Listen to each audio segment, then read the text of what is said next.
I've been thrilled that so many people recently in this church have been interested in discussing theology. As I mentioned in the newsletter this week, ministers fantasize about having congregations that want to actually discuss theology. Now, I realize being a minister that my fantasy life is not as exciting as some others.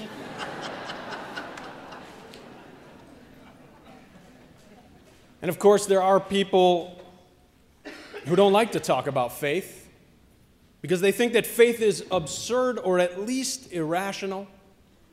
And since it usually involves believing in things that we cannot see, cannot feel, cannot prove. And some people claim that they don't trust anything that can't be seen, touched, or proven. From their perspective, faith is opposed to reason. And they don't realize, quite frankly, that we need both faith and reason.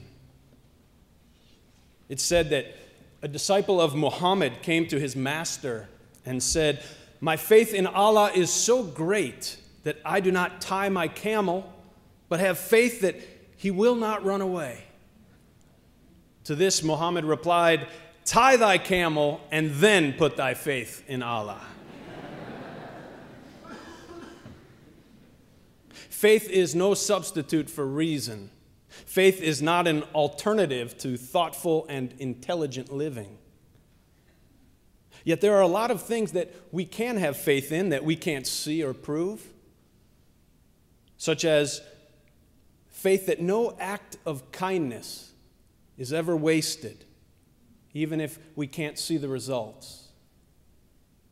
It's the kind of faith that plants trees knowing that we will not sit under their shade. It's a faith that fights for a cause where there's no guarantee that we'll win. Think of all the soldiers who died fighting in World War II before they knew who won. They gave their lives, like so many others throughout history, for something they never saw, they never touched, and they couldn't prove. It's the same when we stand up for civil rights or education reform or any cause.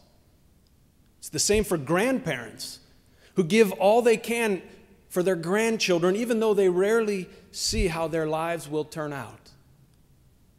It's the same for teachers who plant seeds in children. How about the handful of people who started this church over 87 years ago? It was an act of faith in something yet unseen, but something they were willing to commit to and sacrifice for. Without faith, we lack a certain spirit of confidence and adventure that is required to live a life of meaning and purpose. Without such faith, we would probably attempt very little, and very little would be accomplished. All such acts of faith express people's deepest commitments, and no such act is ever wasted. Author John Izzo tells a story about a woman named Susan in his book, The Second Innocence. Susan used to work at a nursing home where she met another woman who also worked there.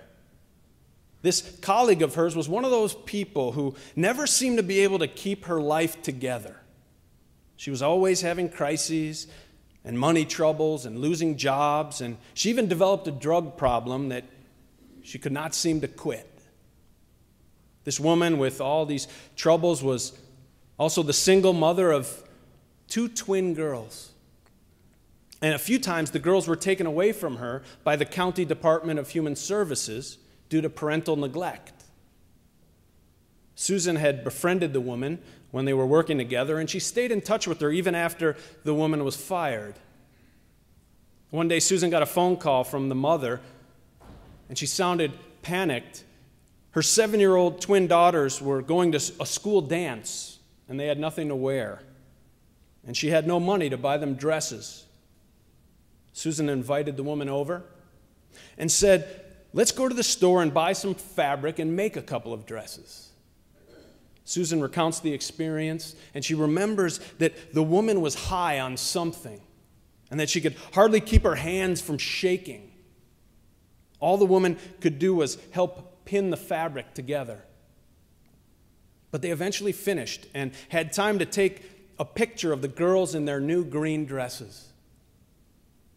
A month or so later, the woman and her 2 daughters moved away, and years passed before Susan ever saw her again. One day, 16 years later, Susan bumped into the woman, and she was beautifully dressed and looked healthy and strong. After a hug, Susan asked her whatever happened to her and the twins. And the woman explained that she had gone back to school and become a nurse. And one of her girls just graduated from college, and the other has a great job. And she explained, "I have just become a grandmother." Then she said to Susan, "It's so great to see you because you're a large part of the reason my life turned out this way. You see, after we fell out of touch, I never lost my girls again, never lost my job again, and I got off drugs for good." She went on, "Do you remember that photograph we took that night at the school dance?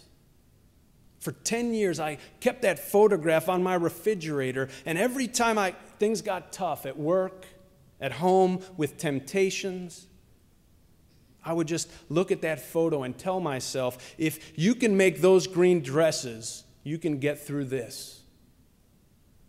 And every time I thought of quitting, the photograph helped me believe in myself again. Susan, if it were not for you, I don't know what would have become of me." No act of kindness is ever wasted, even if we don't see the results. Ours is a faith that believes and teaches that actions matter, even though, as I've said, we sometimes don't see what they lead to. And because our actions matter, reason is central to our religion. Because without reason, religion can easily degenerate into superstition. And without reason, religion can become manipulative and harmful. Our tradition, which holds the power of reason in high regard, was born out of a rejection and a protest against the notion that humankind is fundamentally depraved. Long ago, the founders of this faith cast off the Calvinist notion that human beings from birth are so filled with sin that we cannot be trusted to do what's right, or to understand what's just, or to discern what's true. Such doctrines of human depravity claim that the only way that people can be good or know truth is to be obedient to a source of truth and revelation and authority outside of themselves. However, this church promotes a more positive view of human nature. We say that people from birth have the capacity for both good and evil, and that we have the power to choose. So long ago, our forebears in this faith rejected authoritarian sources of religion that claim that life's been predestined and that people are at their core sinful and depraved. And instead, we affirm the essential goodness and giftedness of people. And we celebrate our human capacity to think and to reason. And therefore, we see theology and science as complementary disciplines that both help us to further understand our world and the best way to live in it. Science may be able to help us discover how to split an atom, but it cannot tell us anything about the morality of dropping an atom bomb. Science without religion and ethics can easily degrade human life and perpetuate evil. And religion without reason can easily degenerate into superstition and perpetuate evil too.